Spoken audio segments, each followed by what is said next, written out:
So it's the next day. I had such an amazing Valentine's Day night last night with Ethan. He was so cute, you guys. He really like caught me off guard because he came in, he picked up my favorite sushi, and he came in with a single rose. And I was like, that is cute. That is different. But like, I'm not someone who like, just the thought that counts, right? So I was happy with my single rose. And then he goes, I know you wanted me to officially ask you to be my Valentine, so I wanted to ask you, so he asked me to be his Valentine with this rose. And then he said, now that you accepted the rose, I can give you your real flowers. So he had my real flowers like outside the door. So he went and got them and then gave them to me. He gave me a nice thing of chocolates. He got dinner. He wrote me the sweetest card. The card like literally was making me tear up. Like this, like literally the sweetest card. That was the most meaningful thing to me. It's a nice Valentine's Day. Honestly, I couldn't have asked for a better one. I need to talk about this thrifting find that I found. By the way, I look very makeup-y because I'm about to film 2 YouTube videos and I always do a little bit more makeup. Anyways, so as you guys know, it's really popular right now to be in your mob wife era, which is just basically like a little bit heavier makeup, like fur coats. So I wanted to show you guys the fur coats that I picked up, and specifically one thrift that I thrifted. Well, they're all thrifted, but specifically one, and I need to tell you this crazy story about it. I'm so happy that we are in our mob wife era. Honestly, I never subscribed to these eras. Like for so long it was the clean girl aesthetic. I never did that because I didn't feel good doing that. If you don't feel good with makeup on and like this mob wife look, don't do it. Do what makes yourself feel best. And I'm just grateful because the mob wife era is like more my aesthetic, but I could not be no mob wife. I went to school with some people. I don't even know if I should say this. I have so many stories, you guys. In my closet video, I talked about how I lived with a freeloader for a long time. I feel bad saying this because we've been broken up for like 3 years, more than that. But you guys wanted to know, I should do like a Q&A about like Q&A. No, I should do like a story time about it. But yeah, it's crazy how like the things you see online seem so perfect. And I've always been like honest, but I remember I would get comments like, you look the happiest you've ever looked. I literally could not be more depressed. It was the darkest time of my life, and while I was in it, I just thought it was kind of normal. And like, it's crazy looking back, being in a relationship now, such a like a healthy relationship versus that, you're just so stuck in it. Like you can't even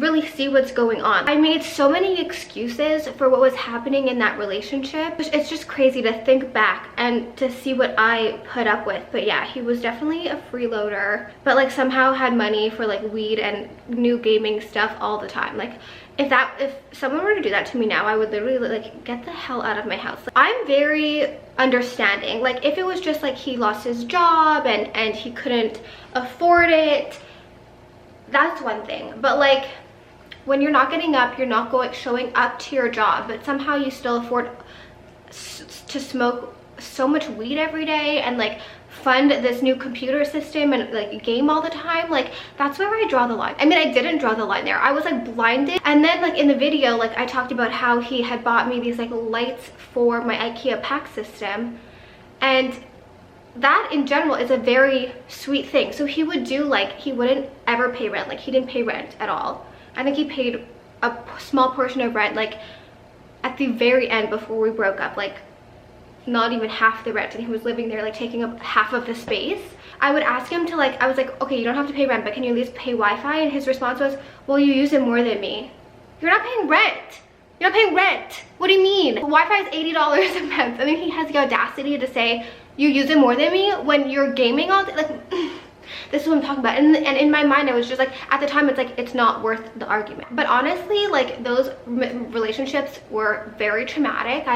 This is the first relationship I've been in, which is so healthy. And I don't regret any of my past relationships. Well, okay, I regret staying for so long, but they really did teach me so much. And I'm just grateful that like these past relationships, like they really didn't scar me to the point where it affected my next relationship. I really like learned a lot from each relationship that I was in, and like learned absolutely, I didn't even know a human being could be like that. Like you're gonna go and get a happy ending massage, maybe that's not something I'm gonna tolerate. You know, each relationship really taught me something, really showed me what I don't want in a relationship and what I will not tolerate. And I'm just so grateful for Ethan. He is like, I don't know where I found him. Well, I do know I found him on the Instagram Explore page. I know I keep bragging about him, and don't get me wrong, like sometimes I do want to kill him, but I'm just so grateful for him. And one thing about me is I'm extremely consistent in my relationships. Like, the person you start dating on day one is the person you will date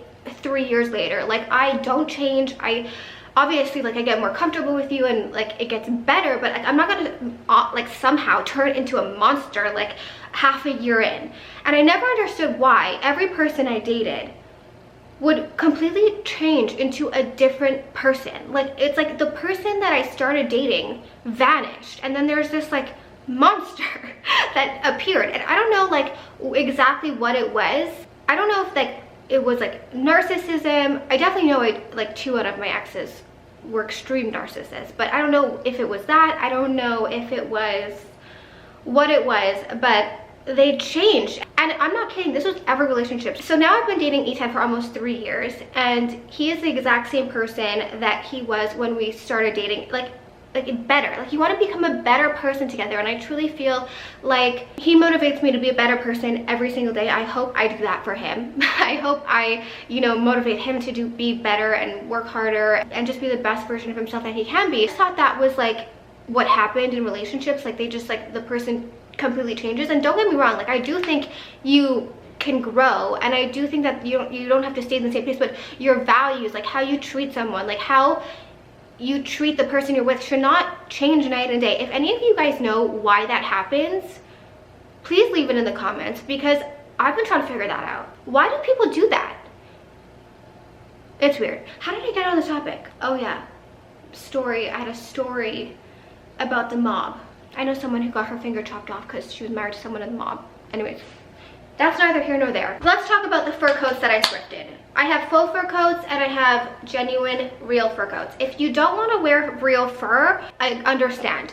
I 100% feel you, but let me just tell you, I personally don't find a difference between wearing leather bags, wearing leather jackets, and wearing vintage fur. Am I going to go get a new fur coat? No, but these coats are from the 50s and the 60s. So these have like, I just like the idea that so many people have loved and appreciated these coats, and like thinking about all the stories of these people who have worn them is so intriguing to me. I personally don't have an issue with wearing a vintage fur coat, and I know some people do, and that is very okay.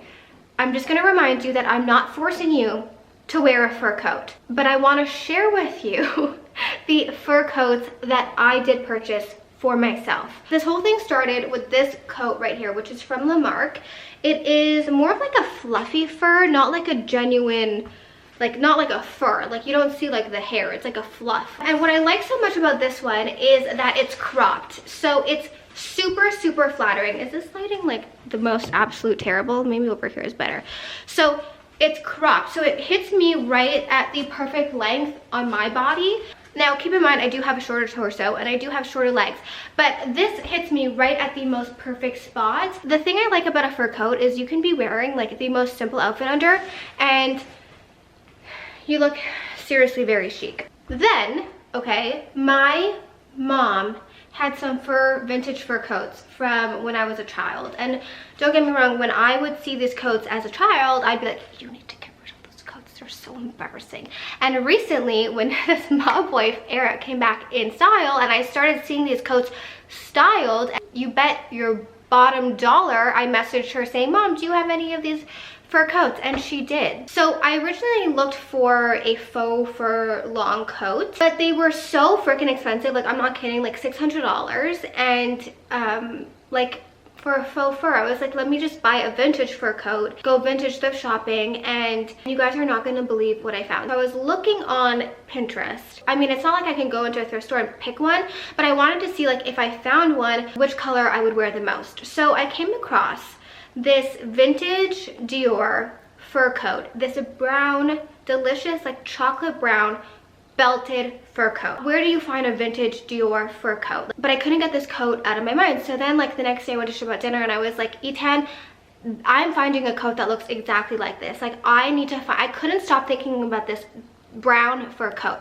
So I texted Nikki, I was like, tomorrow we're going to go thrift shopping. We need to find a coat that looks like this. Well, I didn't tell her that looks like this. I was like, we need to go thrift shopping. So I pick her up the next day. We go thrift shopping. On the way there, I'm like, I saw this vintage Dior fur coat that I need to find one that looks identical. I walk into one store, I buy 2 fur coats. I have a lot of fur coats now, it's a little bit embarrassing. First fur coat I bought was $150, and it's this like black fur, like black, but it also has like brown aspects in it. But the reason I love this one so much, the only thing I don't like about fur coats is they have like a vintagey smell, but I guess that's normal. I love it so much. It's like a slouchy, it's a slouchy fur coat. So it literally, the fit of it reminds me of the slouch coat from Aritzia. I would definitely recommend sizing up at least to a large. Like this is a large, and you want it to be oversized, right? And this one has buttons. Anyways, I love this one. And then at the same store, I got this cropped one, which I thought would look so nice just with the jeans and like a dark wash pair of jeans, a black top, and then some heels, and you call it a day. So there are 2 thrift stores side by side. I walk into the first thrift store, I get those 2 coats. I'm happy with those coats. Like, it's not exactly like what I wanted, but I'm happy with those coats. I walk into the second thrift store and look at what I see.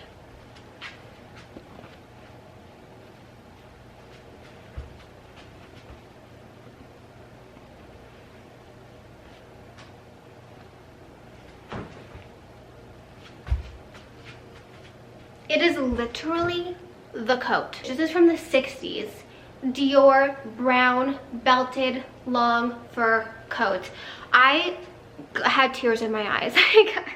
I know I'm being so dramatic, but this is the most stunning fur coat I have ever seen. And I love vintage pieces. Like I'm obsessed with watching vintage fridge tours online because they're so smart. Like, why do people not make smart things anymore? People make dumb, useless things. Like in the 50s and the 60s, if you go look up a vintage fridge, they have such intelligent things.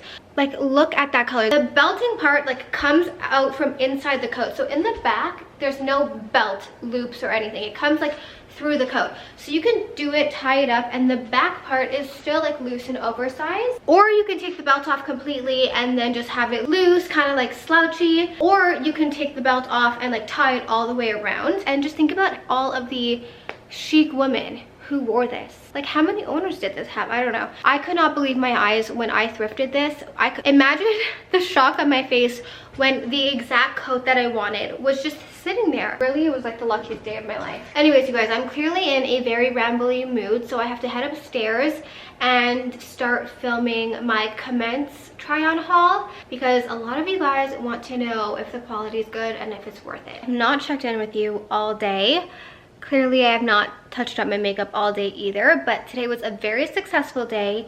I filmed 2 videos, a few reels, edited up and uploaded a video all on the same day. I haven't done that in like, I feel like years, and I love doing that. I just feel so much more connected with the video. After I uploaded my video, I did my quick workout. I don't do workouts longer than 30 minutes.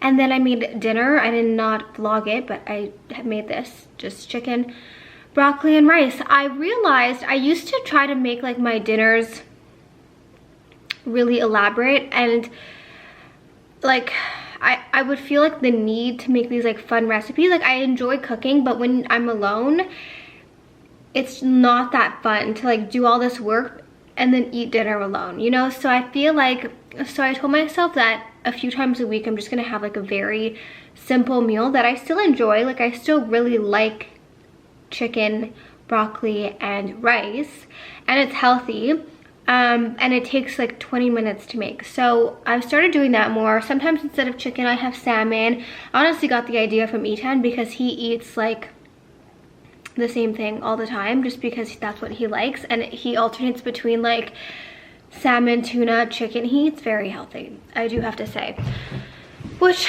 does motivate me to eat a little bit healthier. But he got me these chocolates for yesterday. Chocolates for Valentine's Day. Ferrero Rocher chocolates. I love them, but there is a method that you have to do to eat them, and if you don't eat them this way, I don't trust you. You have to peel off. Ooh, this is a good one. It has a lot of like nuts on the outside. You have to peel off with your teeth the outside.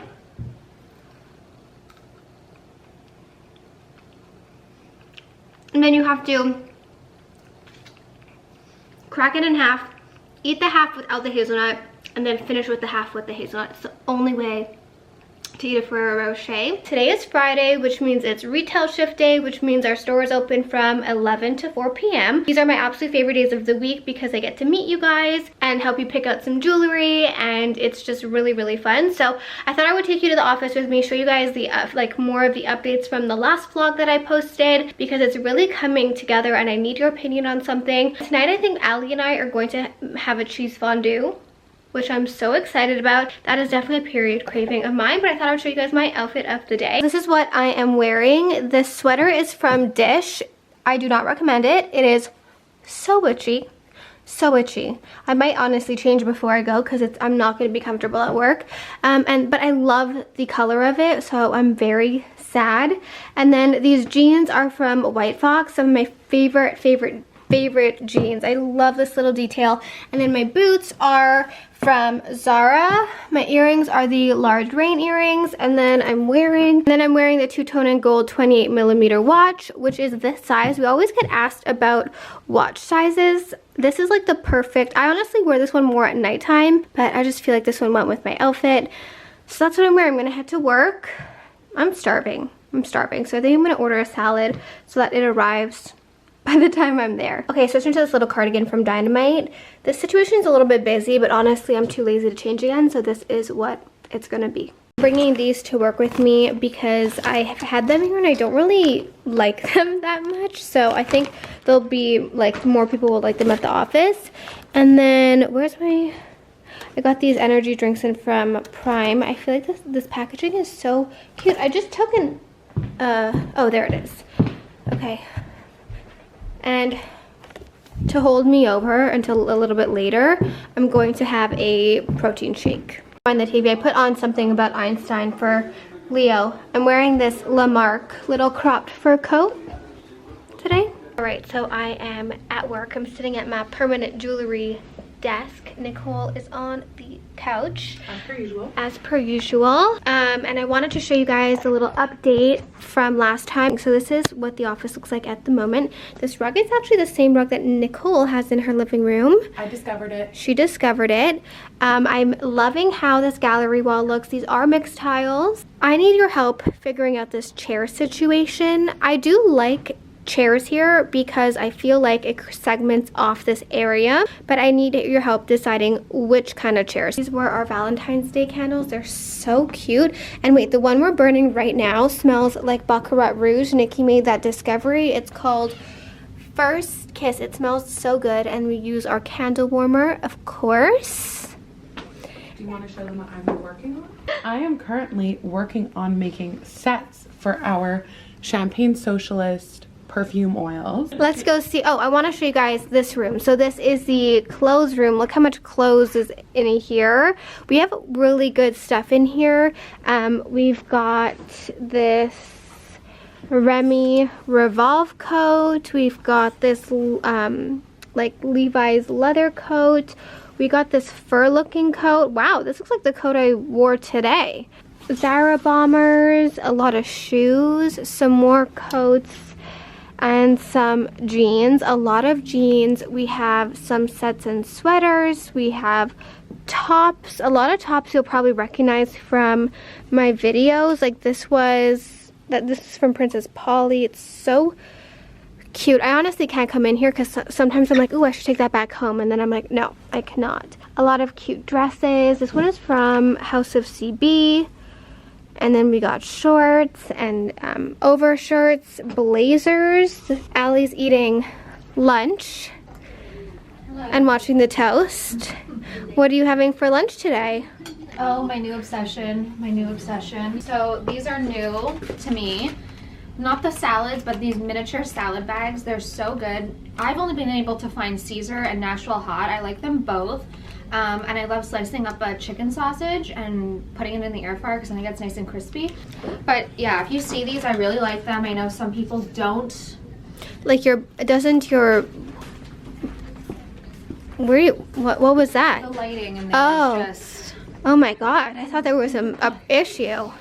So I know some people do not like bag salads. My boyfriend is one of those people. He's very scared. Why? Didn't he say he found like a rat in there? No, it's just, you know, there was a salad that I actually did buy at Costco that was recalled for listeria. I never ate it, so I guess I just knew. It was the Mexican corn one, and That was recent. I bought it recently, yeah, but I never ate it. But he's been going on and on about these bag salads since forever. I know. I don't know why. There's been many recalls. And you're just chowing down on I had 2 yesterday. This is your fixation. In about a week, you're going to get sick of it. I know. This is new at Costco Canada. Those are really good. They taste like Sugar Crisp. Sugar Crisp. Back wall here behind the permanent jewelry desk, we were going to tile it with these tiles, like kind of like we have in the kitchen. So I ordered these from this brand, and they look like a nice color like this, but when you hold them up to the wall, they turn like purpley and weird. So I'm gonna email them right now and say I have to return them, because like over here they look nice, like it goes with everything, and then when you hold it up to the wall, it looks very weird and cheapy. They also do have quite an odd texture. This is my salad I get. It is so freaking delicious. It has mock chicken, which normally I get regular chicken, but this mock chicken is so good. Cilantro, pomegranate, and I added feta. It's honestly the only salad I get from Mandy's, and I'm out of breath. Did you add feta, not goat cheese? Yeah, I added feta. Why are you lurking in the corner? Do you want a bite? Normally we share, but she didn't want to share with me today. Alexandra has her arms crossed. Why don't we go through and tell about everyone's alter egos, starting with you? One of them passed away. Who? Bruce? Yeah. Why did he pass away? He had, what's that thing you get? A parasite. A parasite killed Bruce? So basically all of us have alter egos. We just need to specify these alter egos. We're not making fun of people with multiple personality disorder. We are just, like, when we can sense when, like, these are our different moods that we have, and we just name the person based on the mood. We name the person based on the mood because sometimes we're like overtired, overexcited. Terry Jo, when she doesn't have coffee, Terry Jo works at the airport. Terry Jo works the night shift. Bruce, we found him at Disneyland. Universal Studios. And he recently passed away from a parasite. You just decided that he would No. pass. Who decided that? You don't decide when someone dies. Oh, okay. Miss Angela. Miss Angela. Miss Angela. Pecan Pat is 12 years old. No. Yeah. Well, how old is Delicious then? 4. Okay. Next we have Allie, who is Miss Alexandra. She's a bully. I grew up with Miss Alexandra. No, you grew up with Margaret. Oh. Miss Alexandra is the head of HR at CNC. I grew up with both of them. No, you grew up with Margaret, who used to make us write lines. Tony has a few. Yeah, what are mine? Pistachio. Elvira. Elvira waltzes in here at 3 p.m. on a Friday when we close at 4. Pistachio is the one that printed the orders twice. And, Pistachio's a child. Pistachio printed the orders twice in Black Friday 2021. We also have nicknames. I never call Nikki Nikki. She's always Tina. Tell them why you call me Nina. So it went from Tony to Tawny to Tanya to Tina to Tina Bonina to Nina Bonina Brown, the drag queen, to Bonina, and now it's just Nina. And now Nikki's name is just Tina. Because it was Plantina before. Oh my god. And also, Leo, my dog's name, is not Leo. It's Venya. This is the matcha that I use. It is actually a local Montreal brand, Shiki matcha. Ceremonial grade matcha. So if I bring you up over here, my Nespresso has been acting really weird recently. The ingredients I put into my matcha latte: regular milk. I think that nut milks are great, but as someone who can actually digest milk and it doesn't hurt my stomach at all, I just prefer regular milk, and I actually prefer how it tastes. And then I do put a little bit of this to sweeten it up. It's just my favorite creamer, not I don't care if it's almond, regular milk, it's just overall the best. So I start by putting 2 teaspoons of matcha. I kind of just like guess. And then I put a little bit of water, like literally just a tiny little bit, and I whisk it together to make a paste. You want it to be a thicker paste, like this. And that way, it really dissolves very easily. Like look how creamy and delicious this already looks. And then you can add in a little bit more water and whisk it some more, because you don't want to have any clumps. Ooh, I had a hair attached to me. You don't want to have any clumps. So that's good to go. Then I get a glass.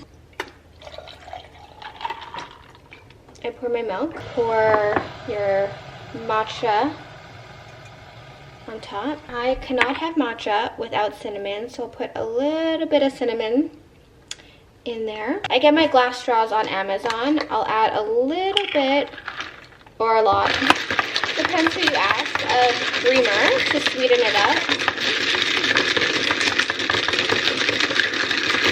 See? The most perfect matcha every single time.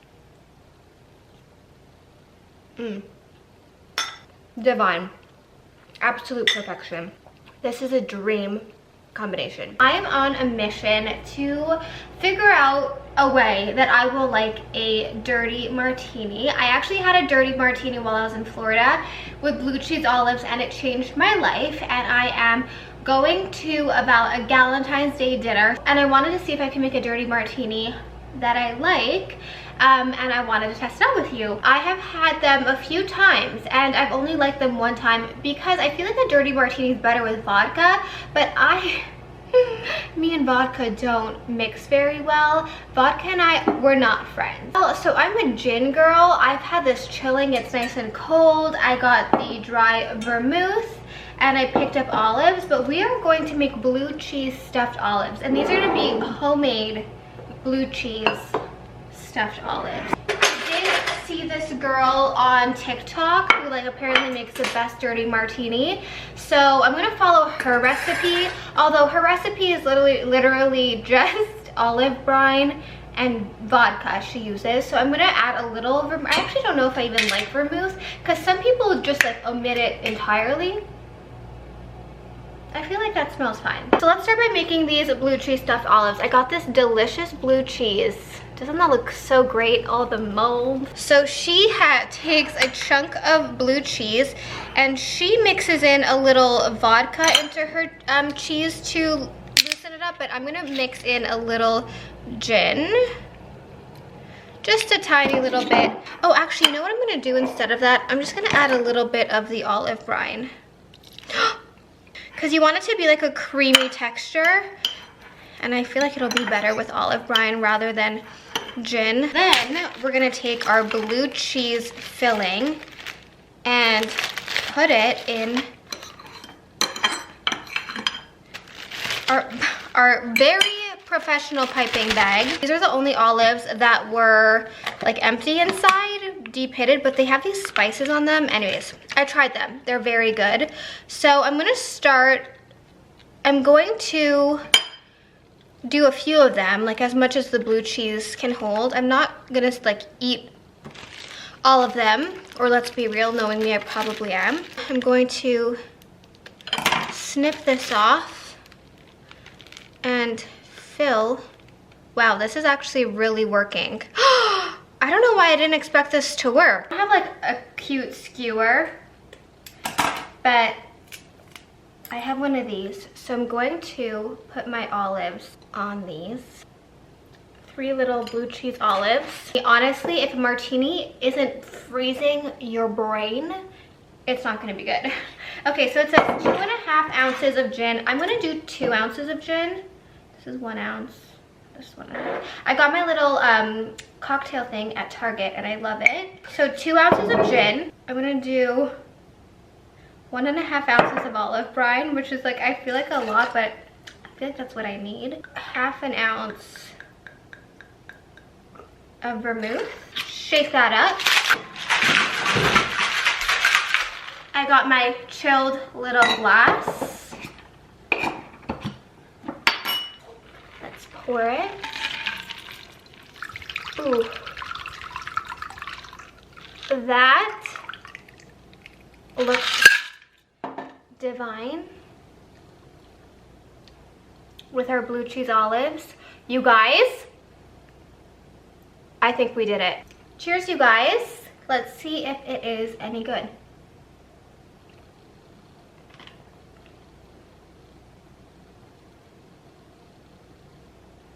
Okay. Okay. Let's try one of our olives.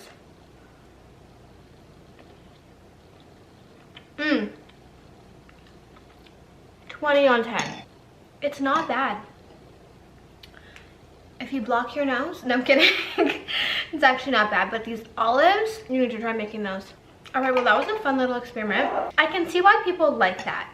I really can. And I do think if I have it enough, like I used to hate Negronis and now they're my favorite drinks. I can see if you have it enough, it would be really good. I'm off to my friend Steph's house. I made the Baked by Melissa Green Goddess salad because that's my best friend's favorite thing that I make. So, and she's gluten dairy free, so it's like one of the only things I make that she can eat. So I'm gonna pack that up and head over, and I'll see you guys in the morning.